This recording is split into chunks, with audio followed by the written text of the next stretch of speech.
बेटियां तो मरियम जैसी होती हैं जो माँ बाप का मान रखती हैं, और तुम हमारे लिए अज़ाब हो। मेरी बात सुन लो शावेज, कहीं ऐसा ना हो कि तुम्हें भी पछताना पड़े जिस तरह मैं पछता रहा हूँ। मैंने कहा ना कि मुझे तुम्हारी कोई बात नहीं सुननी। मुझे कोई शिकस्त नहीं दे सकता। ड्रामा सीरियल इब्लीस व आखिरी किस्त। अस्सलाम अलैकुम दोस्तों, जियो एंटरटेनमेंट का ड्रामा उ इब्लीस अब अपने इख्तिताम को पहुंच चुका है। वो कहानी जो झूठ, धोखे और शावेज के तकब्बुर से शुरू हुई थी, अब अपने अंजाम की तरफ बढ़ रही है। जहां मरियम ने हमेशा सब्र का दामन थामे रखा, वहीं शावेज ने अपनी अना की खातिर हर रिश्ते को पामाल किया। पिछली किस्त में हमने देखा कि मरियम ने शावेज का घर छोड़कर अपनी इज्जत नफस को तरजीह दी, लेकिन शावेज अब भी अपनी गलती मानने को तैयार नहीं। सुल्तान बेगम, जो अब तक खामोश थीं, अब शावेज के सामने खड़ी हो गई है। वो इसे आईना दिखाते हुए कहती हैं, बेटियां तो मरियम जैसी होती हैं जो माँ बाप का मान रखती है, और तुम तो हमारे लिए अजाब बन गए हो। ये अल्फाज शावेज के गुरूर पर किसी ताजियाने से कम नहीं, लेकिन इसके चेहरे की सख्ती बता रही है कि वो अब भी खुद को सच्चा समझता है।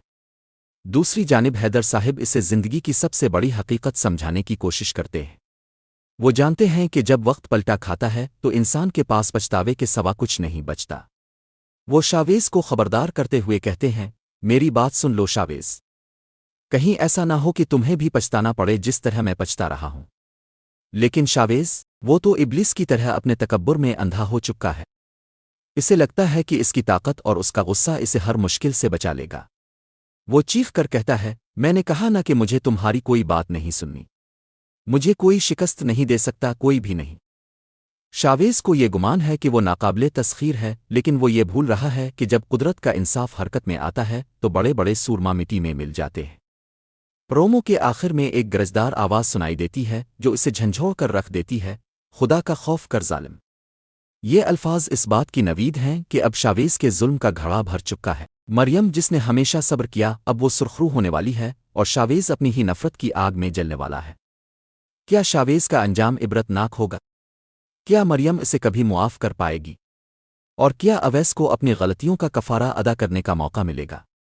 इन तमाम सवालों के जवाब मिलने वाले हैं इब्लिस की इस सनसनीखेज आखिरी किस्त में। एक ऐसी कहानी जिसने हमें सिखाया कि गुरूर का सर हमेशा नीचा होता है और सच्चाई को कभी शिकस्त नहीं दी जा सकती। तो देखना ना भूलिएगा इब्लिस ऊ का इबरतनाक इख्तिताम। तो नाजरीन, ये थी आज की किस्त का मुकम्मल रिव्यू।